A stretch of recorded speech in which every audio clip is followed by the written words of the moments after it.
Hi. Welcome back. This is Chasing Me Podcast. If you are tuning in for the first time, welcome. If you are coming back to us, we appreciate you. So thank you so much for joining in. This week, we want to talk about your inner voice. Let's go ahead and dive in.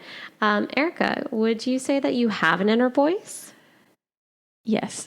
Yeah. Yes. A straight out, solid yes. We love. Okay, tell me more. So, Erica's inner voice, the reason why I bring this topic up is because just the other day, just yesterday morning, actually, I was making myself coffee. Okay. And I realized, so someone asked me once, like, are you aware of how you talk to yourself?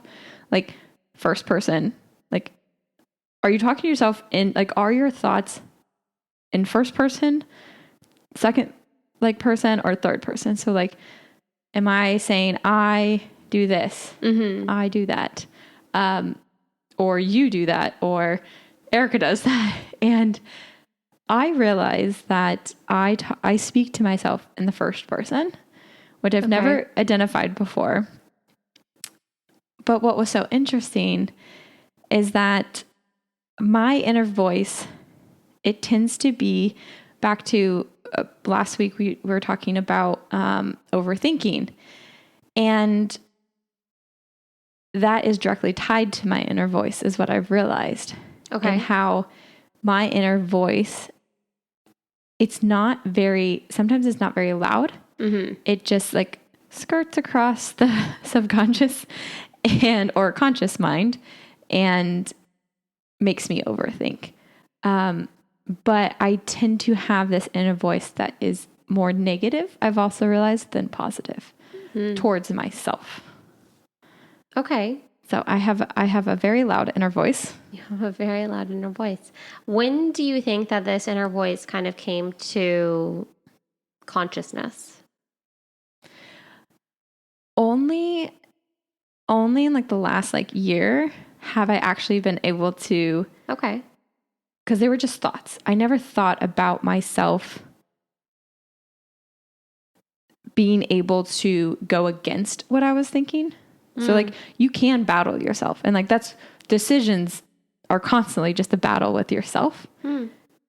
Saying yes to the wine, saying no to the wine is literally all it is a conversation in your head.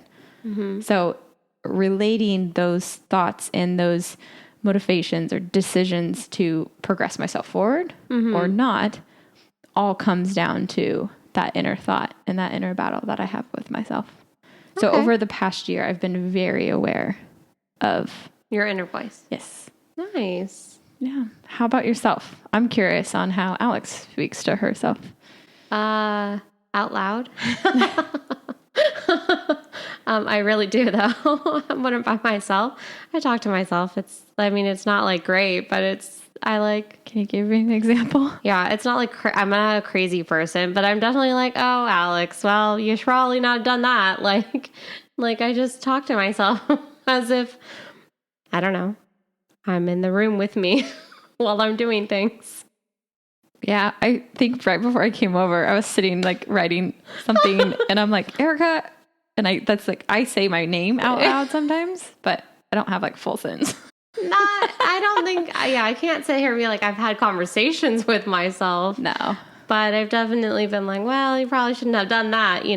I talk to myself, if that's what you would consider your inner voice. Yeah. But do you have the inner voice when you're making decisions or just do you know if you talk to yourself in a certain while I'm making a decision? Or are you aware of how you talk to yourself? Is it positive? Is it negative? Is it first person, second person? Yeah. Your external seems to be third. So well, I think that depending on the situation, I think that for the most part I talk to myself pretty positively-ish. I don't think that I think about a lot of things when I'm doing something that I'm you probably shouldn't have do it. Like I'm like, oh, well, you probably shouldn't do it. But other than that, I don't really feel like I really like have, like I have a consciousness of what I'm doing in the sense of like right or wrong, right? Like having the consciousness between doing something correct or not. But I don't think that an inner voice is telling me, hey, you should do this or hey, you shouldn't do it. I think only in certain times when I'm like absolutely doing something that I know I probably shouldn't do, that I'm like, well, That might be a gut feeling. yeah, it's probably more of a gut feeling. Gut feeling, inner voice. Maybe this is same. I don't really know. Same thing. This one was a hard one when you brought it up to me to like talk about, because I was like, I don't really know if I have a sound inner voice that like talks to me. Like I have, like, if you would consider faith or spirituality or things that like guide my choices. But I don't know if that's necessarily an inner voice either. I think an inner voice is how you communicate with yourself. That's how I think about it. Yeah, but my faith or spirituality does affect how I communicate with myself. Because I do find myself just always being more like at peace with things that I do because of it. Okay. Because I like I recognize that like I don't know, the way I think about or overthink about what I do and like the choices I could make, that the choice I did make is the best choice out of all the choices, right? Okay. So like, but I don't know. This one is a little bit more challenging for me. So, and it was odd. Like someone had brought it up in a podcast previously, and they're like, because something I thought, so it was kind of like a aha moment for me, because I was aware that I talked to myself in the first person, and it typically is negative. And I know that I wouldn't talk to my friends like that in that negative tone. What if I switched how I address myself in my mind?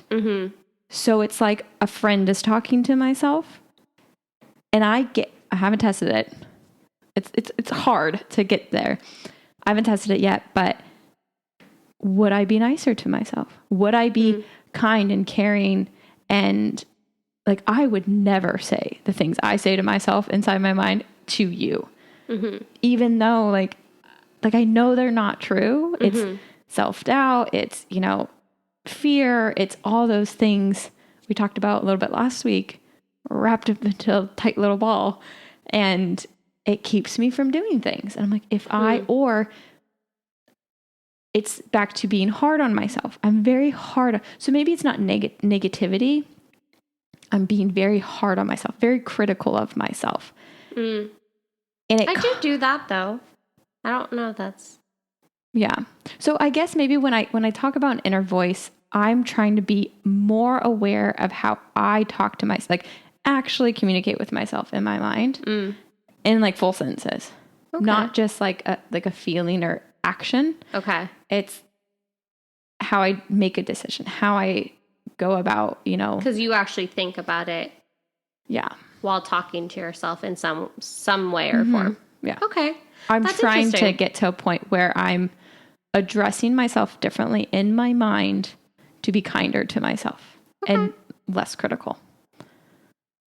Yeah.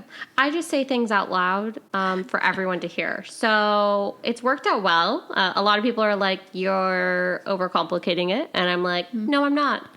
This is how my mind works. You're welcome. I'm not joking.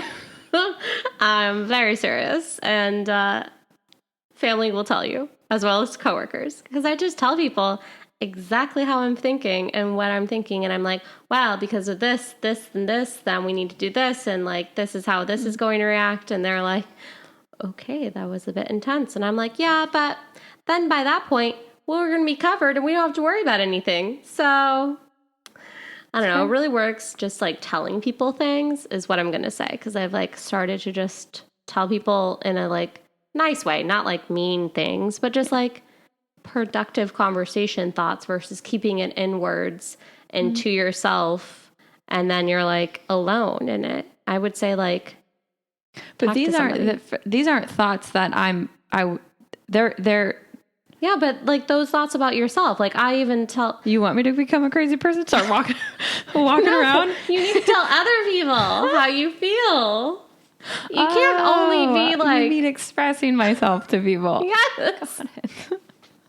But it's my things to. It's my. What do you mean? It's my things to deal with. Like it's my insecurities. I can't talk about my insecurities. Well, I could talk. Talking about them live on a podcast. So yeah, of course I can. That's a part of what I'm saying is that like it's going to help. Like I think last week we said like you should write it down, but other than writing it down, it's really just telling people in a productive way. I'm not telling you to go on a rant to somebody and be like, well, this is what I think, and like it's like an hour long and they're just like, oh shit.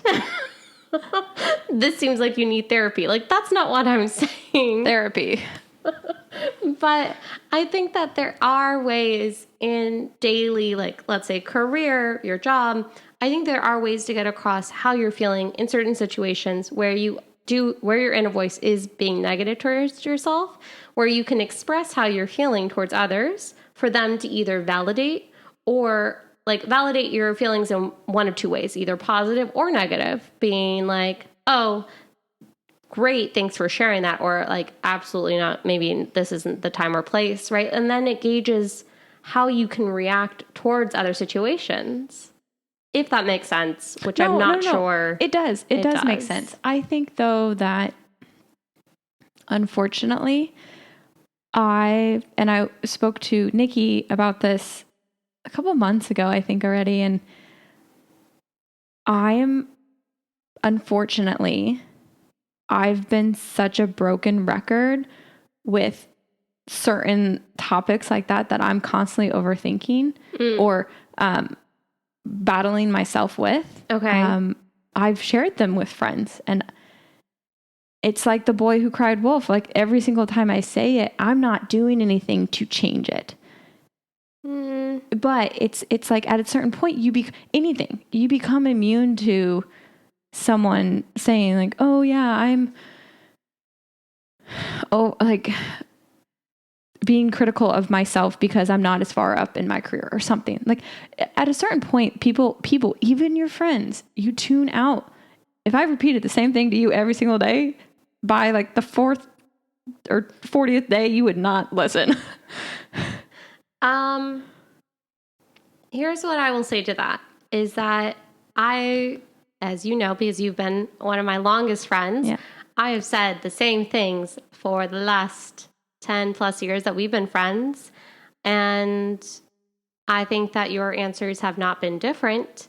I think it's just my awareness towards your answers have become more open. So I think that like it is possible. I'm not going to sit here and say that every advice that you've ever given me has always been the same, nor maybe you've listened to every single thing I've said. But I do think that it's helpful because the people that do stick around and the people that are there for you based off of whatever it is that you say tend to give you similar advice majority of the time. And eventually it will click. And eventually you will feel comfortable with that advice. With whatever it is that you're dealing with, and whatever it is that you need to move past, somehow, some way that I cannot explain, it will just make sense one day. And it's just going to help you not overthink, as we talked about last week, by telling people, regardless if they want to listen or not, because it's a part of being a little bit selfish, right? And like it's being like, well, if you want to know me, this is all of me. And I'm not going to filter myself for you to like me more. And I think that that's important because like I've always had self-doubt around expressing myself with a lot of people because of how much I overthink or how emotional I get. But I now know in not all circumstances I can do this, but in many I can just be myself and be like, no, I'm okay with it. Yeah. So my typical response to that, I'm like, when I say, oh, I should do this, and I'm being critical, it's like, oh, you're being too hard on yourself. And it's like, I'm aware of that. And obviously, like, I wasn't at some point, and I'm like, yeah, no, like, this is an abnormal amount of self-criticism. And that's the thing I need to address. Where did that come from? Where did that negative kind of inner talk come from? I need to do a little bit more digging into, but I appreciate all my friends that stick around and listen. Like, I would rather say it again and again and again and get the same answer than not having them around and not giving me an answer at all. Yeah. So I appreciate that, even if it is the same answer, or the same answer slightly different. Like, maybe they see me growing. I just, at the end of the day, I'm at a point where I'm sick and tired of my broken record. And I'm really trying to act on it and put forth the energy and effort. So I don't come to you next time like, you know what, I actually figured that out, and it can show but this. You're not alone. That's all I'm going to say. No. I'm not alone. I am very aware of that. Okay. But sometimes you need to, I was talking to one of my other friends, Oli, and we went on a walk, and shout out Oli if you're listening. I feel like in recent months, and I think it's just like the state of the world, everything that's going on, everybody's kind of in this like uncertain time. And I feel like I mentioned to her, I was like, I felt like the last couple times all of us girls got together, like all we were doing is talking about like the negative things and how and it was like a repeated topics each and every time, and that's okay. But I'm hoping that soon we can see some progress. We can see something. Like, I want to hear about what you're doing to solve that. Like, show me what you're doing to help solve that. Like, I don't need that. I want it for you. And if anything, I'm looking forward to, through this podcast or through just like talking to my friends, be like, you know what? I'm working on overcoming that self-criticism. This is what I've done to help myself, and this is the result I've seen, and I'm looking forward to those days. I see them in the horizon. I think that's great. But yeah. I think that's great. I think that if I'm going to give an example of my own inner critic, of sorts, it's definitely going to be the podcast. Like, doing it before we aired the first episode, I loved every moment of it. After airing it, I'm like, ooh, I don't know how much I love it anymore. But I think it's just fear at the end of the day. That is what most inner thoughts are, right? And like that inner critic of yours. And I know that is what it is for me. And it's also like, I think it has to play with like imposter syndrome and like other people's perspective of like how far or like what you should be using, what you shouldn't be using to like do things or edit things or like, I don't know, a lot of things around the podcast world, like everyone wants to do it. Oh, you're not unique or you're not individualized. Like, you can think about all these things where people's judgments come into play. And don't get me wrong, I definitely do. But then I'm like, wait, I've always wanted to do this. I am doing what my younger self has said for so long. And then I get so excited again where I'm like, okay, we're going to focus on this excitement of that girl who always said that she wanted this. And that's the person that I want to live up to in my mind. So every time I do think about it, where I'm like so stressed, I'm like, it's going to be okay because you're making her happy. And out of anybody, you probably just need to make her happy. Yeah. Yeah. Make the younger self happy. My inner child.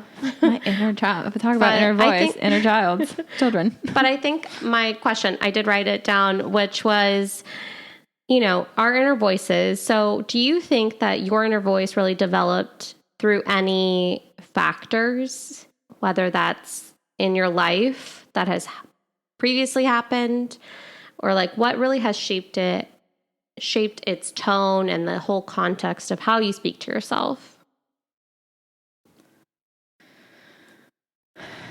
My inner voice has been shaped over many years of being beaten down, maybe like emotionally, from not achieving what I thought which would be a societal thing. Society says I should be here at this point of my life. And why am I not there? Why am I not, why don't I have a house already? My white picket fence with my husband at 31. Like, why don't I have those things?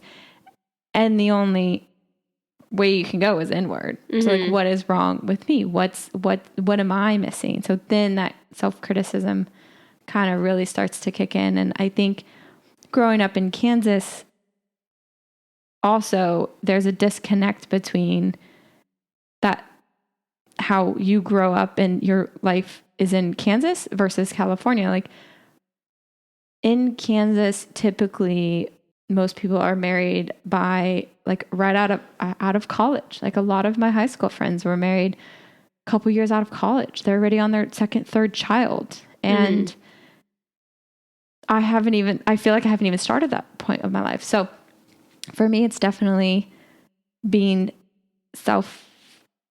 critical about where I think I should be at this point of my life, and then trying to figure out like why I'm not there yet. And it's built up, I think, over time. My business, like not really succeeding at my business. And I sacrificed, quote unquote, some of my best years, like focusing on this startup that didn't go anywhere. When if what I realize now is a priority is like family and finding my partner and family, if that's what it is, I try not to think that like I wasted those years. I learned so much and I know that, but it's hard not to think about it.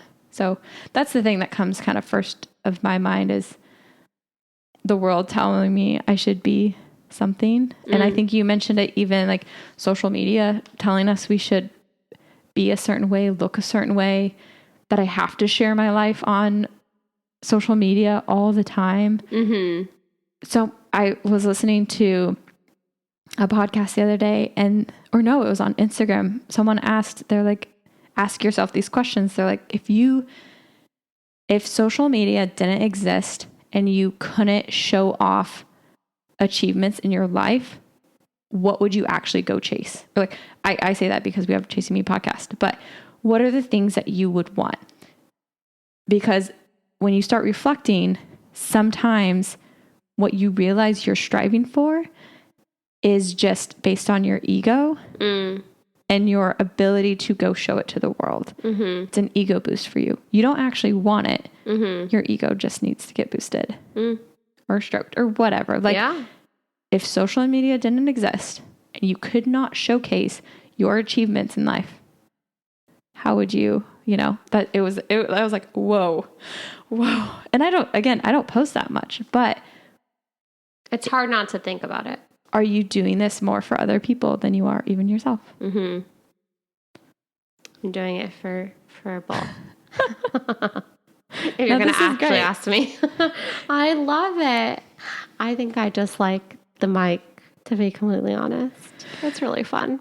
It's my therapy. It really is. I've realized this. I'm writing down my thoughts. I'm like expressing them, making me think. But for you, like what... Yeah. When it comes to your inner voice, is there anything that you feel like has influenced it over your life? I think my childhood, I think social media, I think actually all of these. So like my personality, some trauma, my beliefs and values. I truly think that my entire life has really shaped my inner voice. And I think that at the end of the day, the way that I try and navigate my inner voice is by recognizing the fact that regardless of whatever I tell myself, that other people have seen me in a different light. And I really try to focus on the perspective of other people and understanding other people's perspectives.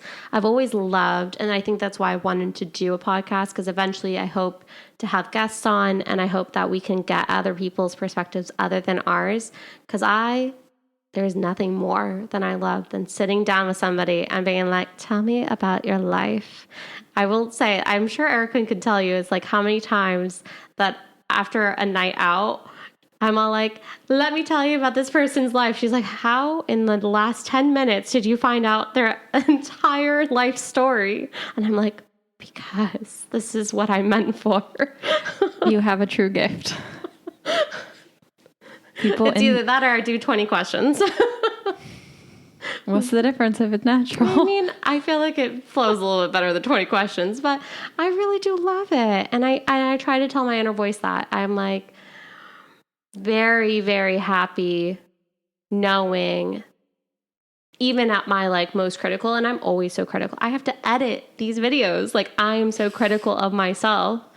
And, but I recognize even when I do edit, I'm like, I smile. I truly do smile at myself. And like, it's not that scary. It's only in my head that it really is more scary than it is outside of that. So I'm really happy to be doing this because it really puts in that perspective of like, kind of like a therapy of sorts of putting yourself in a position where you do need to showcase all of you in a very vulnerable way. And maybe to other people, it's not so vulnerable, but I think that for us, because we don't, and even myself don't post on social, don't really put ourselves out there in a social media way, that like, this is something that I just don't think that we would, and our inner voice would ever be like, yeah, you should do. Even though my younger self really wanted to do it, I think it was more just to like the 5 friends at that time that I was like, do you want to start a podcast with me? That I would talk about it with. This inner voice of your childhood. I mean, I'm happy she existed. Oh, thanks. I'm happy because we're here today because of that inner voice and your desire to share. So, you have so much love and energy for the world. And I think that's why you connect so well with total strangers. So that is why, I've always enjoyed your company. And so I know my inner voice. I want to be kinder to her. Maybe I should talk to her as a little child, like the little Erica, the young Erica. You should. Second person, young baby Erica. Talk to her very kindly, gentle, and not be so self-critical. Mm-hmm. I have great qualities. I'm a strong person. I can execute. If I put my mind to something, I know I can follow through and I can deliver. And Lord help someone if I put my mind to something. I know that about myself. And you're a great dancer. And I'm a great dancer. It's like doubling down on those, building that confidence, speak to myself a little kinder. Mm-hmm. And I think my inner voice will be happy. And then it'll help with the overthinking and running myself in circles because I can have positive, clear thoughts. I agree. So I think that you're great. So don't ever doubt your inner voice, because regardless if it's negative or positive, it's there for a reason. And it's maybe a gut intuition that's trying to tell you something. Yeah. But write it down, do your steps that we talked about in overthinking. And I think that you've got it. Yeah. Looking forward to it. Looking forward to putting that into practice. So I love it. Well, thank you so much for joining us today. It's been fun. I've learned so much about myself, the things I need to work on. So we really appreciate you spending the time with us today and, giving us giving it a listen. And hopefully, if you're still here, thank you. And Alex, where can they find us? You can find us on YouTube for the video version, Spotify for the audio only, and then Instagram and TikTok if you want to see snippets prior to us posting or even post us posting on those platforms. Thanks so much for joining, and we'll talk to you really soon. Yes. Thank you so much. Bye. Bye.